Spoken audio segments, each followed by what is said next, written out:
Isso daqui é muito simples. Quando vocês verem lá para definir cultura pedagógica e antropológica, você tem que ter em mente o seguinte: há um debate muito grande sobre cultura, há várias definições, há várias pessoas aí se metendo a ensaísta sobre cultura, então não é um discurso acabado.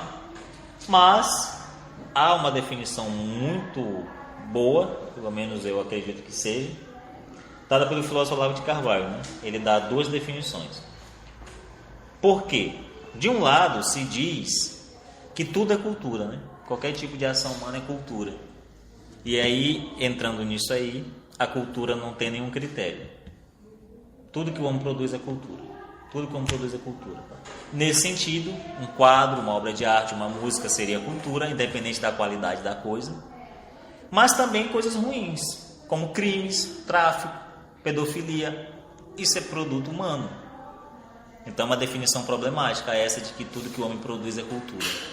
Porque aí a gente leva junto as tradições e também as coisas ruins, né? Os péssimos costumes.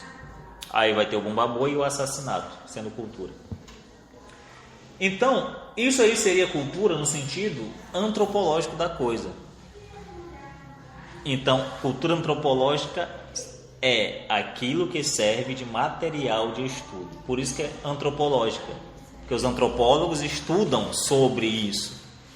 O Bumba Meu Boi, por exemplo, ele é um ato cultural, uma festa típica, mas ele serve como material de estudo. Ele não tem nada a ensinar para os outros povos. Ele pode até ter alguma coisa a nos ensinar. Nós somos maranhenses, nordestinos, né? Que podemos conhecer a rica simbologia das danças juninas, né? Do Bumba Boi, a história por trás disso, etc. e tal, as lendas, né? Para a gente pode ter alguma coisa a ensinar, mas o que vai ensinar para um europeu? O que isso vai ensinar para um americano, né? Para um japonês que tem uma tradição milenar, né, de lendas, de mitos? Provavelmente nada. Então, quando eles vêm aqui, eles vêm estudar sobre isso. Então, o nosso país se torna um ratinho de laboratório. Agora, a outra definição de cultura, que é realmente o que importa, é a cultura no sentido propriamente dito, é a cultura pedagógica. E esse nome, pedagógica, já vem de ensino. Então, já se tem a ideia que é algo que se pode ensinar para alguém. Que é a cultura não só material, não é conteúdo de estudo, matéria de estudo. É a cultura formal, é a forma do estudo. Perceberam a diferença? Sim. Então, a forma de estudo pode ser exportada para ensinar outros povos. Então, com isso aqui, nós podemos ensinar o europeu, podemos ensinar o chinês, o japonês, o americano, de pé de igualdade. Ele não vem aqui só nos usar como ratinho de laboratório, ele vem aprender conosco aos nossos pés. E onde se dá isso? Na literatura, na religião e nas artes. Entendem? Então nós temos aqui alguns nomes da alta cultura, que é de fato o que nós somos, que é o Gilberto Freire na área da sociologia, ou seja, o que de mais elevado se produziu em sociologia? Quem explicou melhor o Brasil? Gilberto Freire. Se vocês lerem Casagrande Senzala, por exemplo, não há uma definição de Brasil maior do que aquela. E todas as outras obras dele, além do Simplesmente Moderno, todas as outras. Ele explicou bem o Brasil, ele conhece o Brasil. Então ele pode ensinar outras pessoas sobre o Brasil. Machado de Assis na área da literatura. Qual romance brasileiro chegou aos pés do Memórias Póstumas de Brás Cubas? Ou um Dom Casmurro? Entende? Então Machado de Assis foi traduzido para não sei quantas línguas. Eles vieram aprender com ele. Machado de Assis não deve nada a essa cultura africana, indígena ou europeia. Ele criou algo totalmente original. Teve até um pouco de influência francesa, mas ele conseguiu se sobressair. É alta cultura, cultura pedagógica. E no direito nós temos o Miguel Reale, com a teoria tridimensional do direito, que pode ensinar os juízes e advogados do mundo inteiro. Então vê a diferença de um Bumba Meu Boi para um Machado de Assis? Então, nem tudo é cultura, e existe sim níveis de cultura. Existe cultura inferior e cultura superior. Existe boa música e música ruim. Existe boa arte e arte ruim. Existe boa literatura e literatura ruim. Não dá para nivelar tudo por baixo, não. Certo? Então, essa é a definição de cultura pedagógica e cultura antropológica. Cultura pedagógica serve para ensinar, é a forma, certo? é alta cultura, e cultura antropológica é a matéria de estudo, serve só para ser estudada, não serve para ensinar nada. Pois bem, segundo, política, economia e ética agem dentro do cárcere da cultura, certo? Ou seja, a política, a economia e a ética, elas não agem independentes da cultura. Não há aqui a cultura e aqui do lado de fora tem a economia, aqui do lado de fora tem a ética, aqui do lado de fora tem a política. Não, tudo isso está dentro da esfera cultural de um povo, certo? Então, da cultura é que advém isso aí. As concepções de política, as concepções de economia e as concepções de ética. Tudo está relacionado à nossa tradição cultural.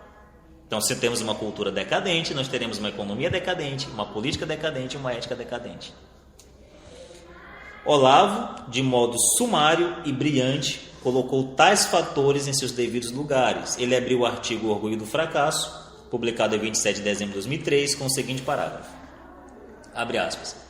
Língua, religião e alta cultura são os únicos componentes de uma nação que podem sobreviver quando ela chega ao término de sua duração histórica. Ou seja, quando uma civilização chega ao fim, tipo a civilização romana, chegou ao fim. O que nós temos hoje é o Império Cristão, né? Um pedacinho dele lá na cidade do Vaticano, que tem algumas esculturas, alguma coisa do Império Romano, mas não existe mais o Império Romano. Você não pode mais, eu vou conhecer o imperador ali, o César. Acabou, chegou ao fim, chegou ao seu declínio, não existe mais. E muitas outras civilizações, os astecas, os maias, não existem mais. Depois que isso acaba, o que sobrevive da cultura? Língua, religião e alta cultura. O que nos faz lembrar dos romanos hoje? É os poetas romanos, é um Virgílio, é um Cícero, são os grandes juristas romanos, é um Sêneca.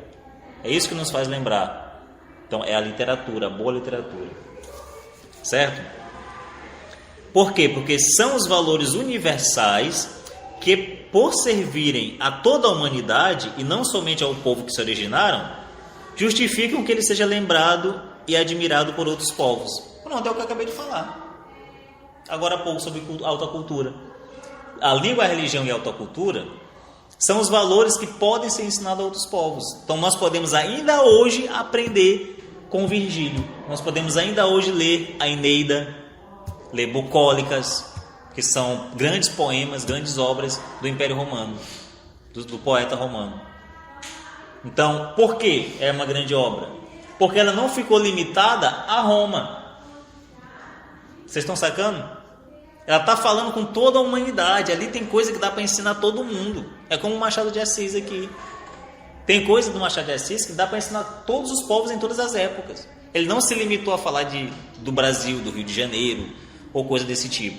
Ele está muito além disso. Ele está falando de questões humanas, questões da alma humana, que pode ser falado e ensinado para qualquer ser humano.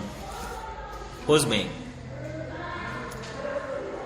a economia e as instituições são apenas o suporte local e temporário. A economia um dia acaba. Não é verdade? Política um dia acaba. E o que vai sobreviver? Língua, religião e alta cultura. De que a nação se utiliza para seguir vivendo enquanto gera os símbolos nos quais sua imagem permanecerá quando ela própria já não existir. Com base no texto acima, explique de que forma língua, religião e alta cultura se encaixam no conceito de cultura pedagógica. Acho que não precisa explicar, né? Já está claro, né?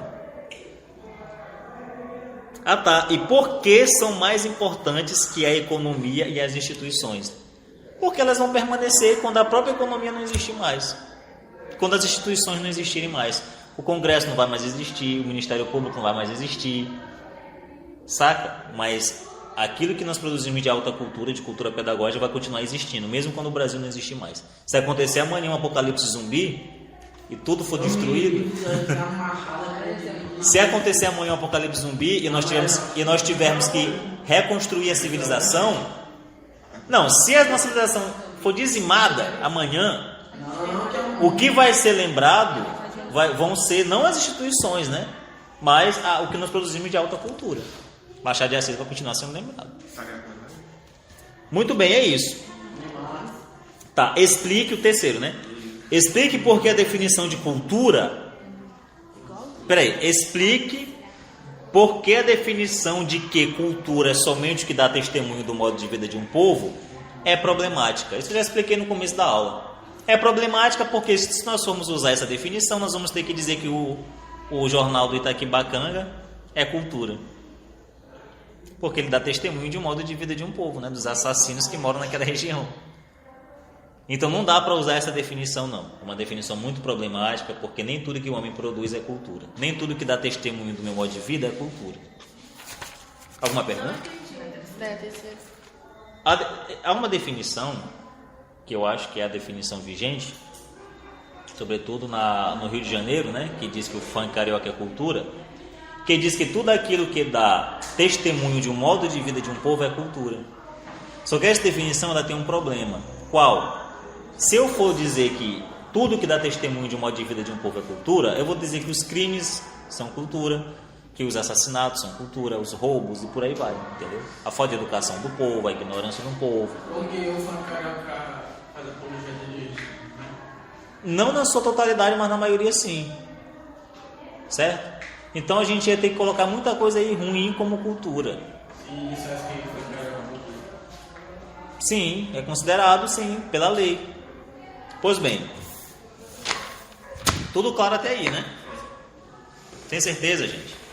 Muito bem, vamos lá. Isso aqui é legal. Ó. O nacionalismo brasileiro, o que é nacionalismo? Esse amor à pátria, à nação, né? Eu sou brasileiro com muito orgulho, com muito amor. O nacionalismo brasileiro não se baseia em valores. O que são valores? Princípios. Princípios de conduta, princípios morais, princípios éticos, são valores, né? Aquilo que é transmitido de pai para filho, que é bom, certo? Tipo, você não pode matar o colega, né? Não pode esfaquear o coleguinha, essas coisas. São valores, né? Tá, o nacionalismo brasileiro não é feito de valores, mas de quê? De patrimônios. O que é patrimônios? Aquilo que nós possuímos. O petróleo é nosso. A Amazônia é nossa. Cada um se sente acionista da porcaria. Ninguém conhece os heróis da pátria. E quando se fala deles, todo mundo ri. A herança humana do Brasil é motivo de chacota. Mas o território e os bens são objetos de infinito respeito. É um nacionalismo pervertido, do qual eu não participo. É um texto do Olavo também. O que ele está dizendo aqui? O brasileiro, ele não ama o seu país, porque aqui nós tivemos uma grande produção de cultura, uma grande produção de conhecimento, grandes nomes da literatura, grandes nomes da política, porque nós tivemos uma história muito bonita de criação, né, com os portugueses vindo para cá e tal, a questão dos jesuítas, as guerras que nós saímos vitoriosos, né? Nada disso o brasileiro dá atenção. Os soldados brasileiros que lutaram contra Hitler, né, na Segunda Guerra Mundial, que a propósito tem países aí no exterior. A professora de história disse que eles lutaram apenas com as tropas de segunda linha. E daí? Eles são heróis. E os soldados brasileiros, se vocês procurarem o vídeo, vocês conhecem a canção do Expedicionário? Uma canção do exército muito bonita. Sentapu? Hã? Não. Canção do Expedicionário. Essa canção do Expedicionário, eles juntaram vários aspectos culturais brasileiros com obras da literatura, da poesia, da religião. Ficou muito legal. Depois procurem Canção do Expedicionário. Essa canção tem meninos de outro país, não sei se é a França, Suíça, sei lá. Acho que é França. Que estão cantando essa música. Tem um vídeo no YouTube que eles estão cantando essa música em honra aos soldados brasileiros mortos lá na Segunda Guerra. Ou seja, estão reconhecendo que os brasileiros que vieram daqui, que foram daqui, né, são heróis. E o próprio Brasil está cagando para eles. Mas de que a gente tem orgulho? Da Amazônia, da Petrobras. Ou seja, do patrimônio, não da história. É isso que ele está falando aqui. Isso é um nacionalismo errado. Se você for ver, o americano, ele não tem... O americano é um povo muito nacionalista. Mas ele não é um país nacionalista baseado no seu território. Ele é baseado na sua história. Todo americano conhece os pais fundadores dos Estados Unidos. Todo. Conhece o Abraham Lincoln, todos os outros. Pois bem, De acordo com Olavo, explique a questão colocada em sala de aula. Por que o nacionalismo brasileiro é algo que não te dá ligação com a história do Brasil? E o que se precisa fazer para que isso aconteça? Então são duas perguntas. Eu tenho que dizer por que esse tipo de nacionalismo não te liga com a história do país. E já está claro isso, né? Não te liga porque ele te apresenta só o território. Ele não te apresenta a nossa história de fato. Você não sabe quem foi o João Lisboa, daqui de São Luís, por exemplo. Só sabe porque tem uma praça. Mas quem foi o João Lisboa? Foi um cara muito importante para a política maranhense. Escreveu um jornal muito bom, falando sobre como eram as eleições em todo o mundo. Em toda a história, ele falou desde a eleição na Grécia até chegar na eleição aqui no Brasil e aqui no Maranhão. Num jornal chamado Jornal de Timon. Ninguém sabe quem é esse cara. A gente quer saber de São Luís é porque tem a litorânea, porque tem as praias de São Luís. Ou seja, é apenas patrimônio, mas é a história. A história que é importante não se fala. Então é por isso que esse nacionalismo não nos coloca em ligação com a história, porque ele nega a nossa cultura e apresenta apenas nossas belezas naturais. Todo mundo fala do Brasil por causa disso, as belezas naturais, as praias. Isso tudo é muito bom, é legal que se fale, mas não pode negar a cultura que teve aqui, certo? E o que é que nós precisamos fazer para que isso aconteça? O que é que vocês acham? Aí vocês que vão me dizer, eu não vou responder. Cada um vai criar uma solução para isso. O que você acha que é uma solução, né? Porque nós nunca vamos ter uma solução definitiva. Uma coisa que pode assim, melhorar. Sim. É criar um dia, tipo assim, tem o dia da bandeira, um dia específico aí para o... Eu não sei não, eu acho que não. Porque a pessoa vai ver aquilo como feriado, vai querer ficar em casa, vai ficar esculhambado. É bom que se ensine nas escolas. Essa é a minha proposta. Enfim, vamos lá. Desde criança mesmo, né? Para conhecer quem foram esse pessoal. Quem foi o Joaquim Nabuco, por exemplo? Tá. O povo brasileiro, isso aqui é a questão 2, né? Porque no caso é a nossa quinta, eu acho. Quinta. O povo brasileiro foi originado a partir da miscigenação. O que é miscigenação? Mistura de raças. Entre diferentes etnias. Nós temos aqui o índio, nós temos aqui o espanhol, o português, nós temos aqui o escravo, o francês. Nós temos uma mistura, um samba do crioulo doido. Então, a população brasileira é bastante miscigenada. Isso ocorreu em razão da mistura de diversos grupos humanos que aconteceu no país. São inúmeras as raças que favoreceram a formação do povo brasileiro. Os principais grupos foram os povos indígenas, africanos, imigrantes europeus e asiáticos. Tendo isso em mente, essa mistura de raças, é correto afirmar que, letra A, o Brasil é um país racista. O racismo é um problema em nosso país, o que coloca nosso povo em uma desigualdade racial, tal como aconteceu nos Estados Unidos ou França. O que vocês acham? O Brasil é um país racista aos moldes do racismo francês e americano? É óbvio que não, pô. Nós não temos nenhum partido nazista. Na França tem partido nazista, nos Estados Unidos tem. A Ku Klux Klan defende o nazismo para ir para fora. Aqui não. Não temos um país racista. Não temos leis. Não temos leis racistas. Não temos partido. Graças a Deus não temos partido racista, nada disso. Então, não podemos dizer que o racismo é um problema no Brasil. Tem casos específicos. Para ir para fora tem. Na França tem pessoas que defendem abertamente o racismo, o nazismo. Mas isso é outra história, vamos lá. O Brasil, graças a Deus, não sofre com isso, porque nós somos frutos de uma miscigenação. Dá um exemplo aí aquilo que é educado, né? No Brasil, nós temos um carinho por todas as raças, né? Nós somos um povo que recebe muito bem o estrangeiro, recebe muito bem. O americano não faz isso. O americano não recebe o estrangeiro bem, é um povo super fechado, diferente de nós, né? Nós somos um povo muito aberto. Por isso que todo mundo vem. Pois bem, letra B. Silêncio. Silêncio. O Brasil não é um país racista. Há casos de racismo no Brasil. Essa daí. Mas para ser um país racista, é preciso que o racismo seja uma ideologia operante, ativa, inspiradora de movimentos, partidos e associações. Para um país ser racista, é preciso que o racismo nele seja crença amplamente aceita por uma parcela significativa da opinião pública e fortemente inscrita nas leis, nos costumes, na cultura popular e erudita. Nada disso acontece no Brasil, por causa de sua grande miscigenação. Somos uma mistura de vários povos, não havendo aqui raça pura. É isso, letra B. Lê de novo. A C diz que os portugueses, né? É a B, tio. Eles exploraram o Brasil pela violência e que o Brasil não deve nada aos europeus. Isso aqui é bobagem. O Brasil não é racista, o que era Não, é só tu ter a ideia que o Brasil não é racista por causa da miscigenação, é só isso. A questão que aparecer isso está certa. A última, pessoal. Ainda sobre identidade cultural, verdadeiro ou falso? Letra A. A identidade de um povo está atrelada ao que ele de fato Cai também. é, a sua história, seus costumes e o que de bom ele construiu, seja em literatura, artes, filosofia ou ciência. Isso é falso ou verdadeiro? Quem acha que é verdadeiro? Quem acha que é falso? Mas para levantar com vontade, gente. Não é, Por que é verdadeiro? é verdadeiro porque o senhor afirma que é verdadeiro. Não, eu não afirmei nada.